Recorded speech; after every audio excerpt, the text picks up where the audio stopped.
আচ্ছা, ঘরের বউগুলো বলে নাকি শ্বশুর ঘরের লোকগুলো নাকি বেশি বেশি জ্বালায়, শ্বশুর ঘরের লোকেরা নাকি একদম নাকি ভালোবাসে না। আমি বলছি এই কথাটা একদম উল্টো। তোমরা শ্বশুর ঘরে ভালোবাসাটা বুঝোই নাই, তারা তোমার এত বেশি ভালোবাসে।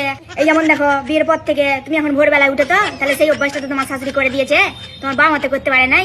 আর ভোরবেলায় ওটা শরীরের জন্য কতটা ভালো ভালো, ডাক্তারেরাও তো বলে যে ভোরবেলায় উঠলে নাকি অনেক ভালো, শরীর ভালো থাকে। তাহলে কে তোমাকে বেশি ভালোবাসে? তারপর দেখো, এই যে নিজের কাজ নিজে করে নেওয়া, ঘর ঝাড় দেওয়া, ঘর লতা দেওয়া, তারপর কাপড়ে কাচা, এগুলোও তো কাজগুলো করাও তো শরীরের পক্ষে অনেক ভালো। শরীর কত চাঙ্গা থাকে বলো দিদিনি, শরীরে কত এনার্জি পাওয়া যায়। আর নিজের কাজ নিজে করে নেওয়া, এটা তো একটা ভালো হ্যাবিট।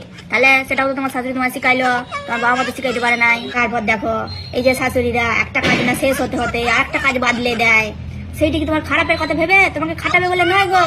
বেশি বেশি কাজ করলে মানুষের মন ভালো থাকে, মানুষ ব্যস্ত থাকলে মানুষের মাথায় চিন্তা কম থাকে, সেই ভেবেই তোমাকে খালি কাজের পর কাজ বাদলাইতে থাকে। আর তোমরা বলে কিনা বেশি করে খাটাইছে, বেশি করে খাটাইছে। তোমরা ভালোবাসাটা বুঝোই নাই। তারপরে সব থেকে বড় ব্যাপার, তোমাদেরকে এত চোখে হারায়, এত চোখে হারায়, বাপের ঘর যেতেই দেয় না, এত ভালোবাসে। আর তোমরা বলছি কিনা শ্বশুর ঘরের লোক ভালোই বাসে না, আর তোমরা বুঝোই নাই। তো বাবা মায়ের থেকে শ্বশুর ঘরের লোক বেশি ভালোবাসে তোমাদেরকে, তোমরা বুঝোই নাই।